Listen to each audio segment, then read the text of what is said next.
स्वागत है दोस्तों आपका मेरे YouTube चैनल दीप क्लासेस में। और मैं दीप आपका बहुत बहुत स्वागत करता हूं। दोस्तों आज हम जानेंगे गवर्नर जनरल और वायसराय के बारे में। इससे पहले हम इसकी बैकग्राउंड के बारे में जान लेते हैं। अंग्रेज़ों का उद्देश्य भारत में व्यापार करना था। व्यापार करने के उद्देश्य से भारत में आए थे, लेकिन उनका वास्तविक उद्देश्य भारत में शासन व्यवस्था स्थापित करना था। क्योंकि प्लासी के युद्ध से ऐसा हुआ। प्लासी के युद्ध से अंग्रेज़ों की भारत में जड़ें जम गई और रही गई कसर बक्सर के युद्ध में पूर्ण हो चुकी थी। आइए जानते हैं, तब से अंग्रेज़ों के प्रतिनिधित्व के रूप में गवर्नरों ने 3 गवर्नर के पद सृजित किए गए, जो कि 3 अंग्रेज प्रेसिडेंसियाँ थी। बम्बई प्रेसिडेंसी, मद्रास और बंगाल। बंगाल का एरिया काफ़ी बड़ा था। ये इस समय का बंगाल आधुनिक बंगाल नहीं है। उसमें बंगाल में था पश्चिमी आसाम, बांग्लादेश,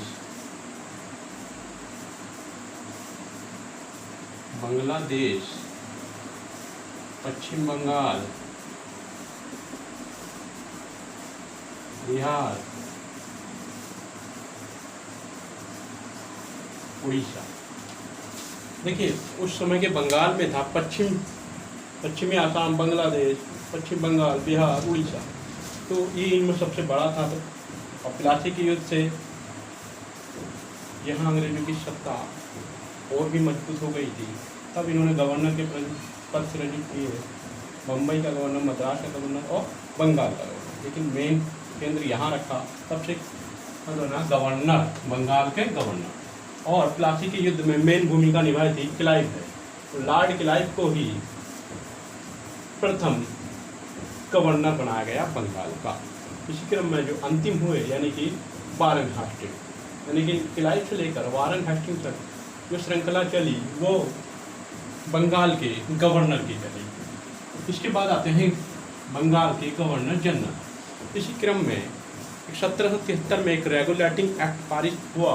उसमें गवर्नर के पद को समाप्त करके गवर्नर जनरल का पद बनाया गया, यानी कि बंगाल का गवर्नर जनरल उस समय इन्हीं को बना दिया गया। वारन हेस्टिंग को ही बंगाल का प्रथम गवर्नर जनरल बना दिया गया।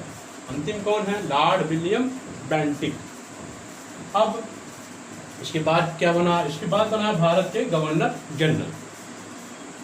भारत के गवर्नर जनरल कब बने? एक चार्टर एक्ट आया था 1833 में।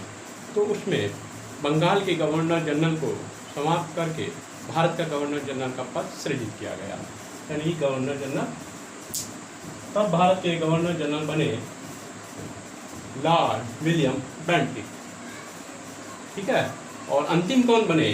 Lord Canning. अब इसी क्रम में हम जानते हैं 1857 में क्रांति हुई थी।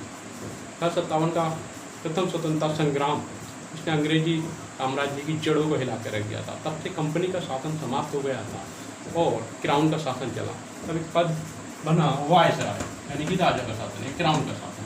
भारत के वो प्रथम वायसराय कौन बने?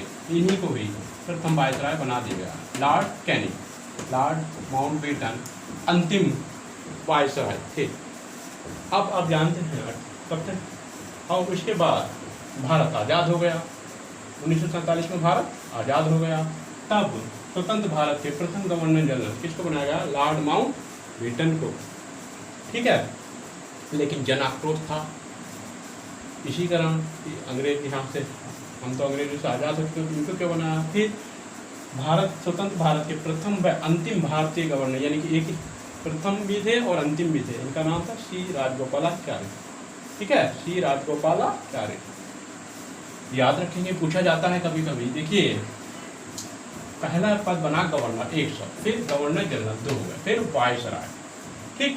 पहले बंगाल के थे, बंगाल का गवर्नर, फिर बंगाल का गवर्नर जनरल, फिर यही बना भारत का गवर्नर जनरल। देखिए, गवर्नर बंगाल के गवर्नर जनरल, फिर ये भारत के गवर्नर जनरल, फिर भारत के वायसराय, अंत में क्या है? वायसराय। फिर वायसराय जैसे ही भारत आज़ाद हुआ, उसको फिर दोबारा पद सृजित करना पड़ा गवर्नर जनरल का। स्वतंत्र भारत के प्रथम भारतीय गवर्नर जनरल कौन थे? श्री राजगोपालाचार्य। चक्रवर्ती राजगोपालाचार्य। देखिए लॉर्ड क्लाइव पहला गवर्नर था, अंतिम वारेन हेस्टिंग्स। बंगाल का गवर्नर जनरल कौन थे? प्रथम वारेन हेस्टिंग्स। अंतिम कौन थे? Lord William Bentinck.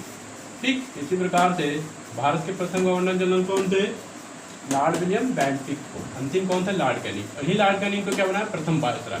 अंतिम कौन? Lord Mountbatten. ठीक है, अब स्वतंत्र भारत के प्रथम गवर्नर जनरल को लॉर्ड माउंटबेटन। ठीक है, और प्रथम भारतीय कौन थे? सी राजगोपालाचार्य, स्वतंत्र भारत के प्रथम भारतीय गवर्नर जनरल। अब हमें इसमें से क्या याद करना है? हमें इसमें लॉर्ड क्लाइव याद करना है और हमें याद करना है माउंटबेटन। बस ये याद कीजिए कि वारेन हेस्टिंग्स यही पहले आ जाता है, फिर यहाँ बेंटिंग आ जाता है, यहाँ फिर बेंटिंग शुरू, फिर लॉर्ड कैनिंग, फिर ये आप नाम याद कर लीजिए, यहाँ से ये और ये वाले नाम याद कर लीजिए। ये प्रथम बनेंगे, अंतिम। और सन याद कर लीजिए 1757 प्लासी का युद्ध हुआ, 73 में ड्रैगन डॉटिंग एक्ट आया, फिर ये 74 से 33 तक फिर चार्टर एक्ट आ गया।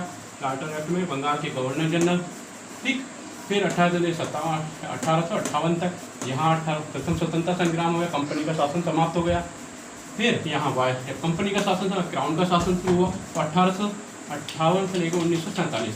फिर स्वतंत्र भारत के प्रथम गवर्नर जनरल 1947 से 1948 तक लॉर्ड माउंटबेटन बने। स्वतंत्र भारत के प्रथम भारतीय गवर्नर जनरल सी राजगोपालाचार्य बने।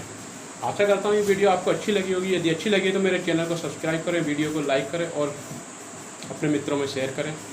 मिलते हैं आगे अच्छी वीडियो में। धन्यवाद।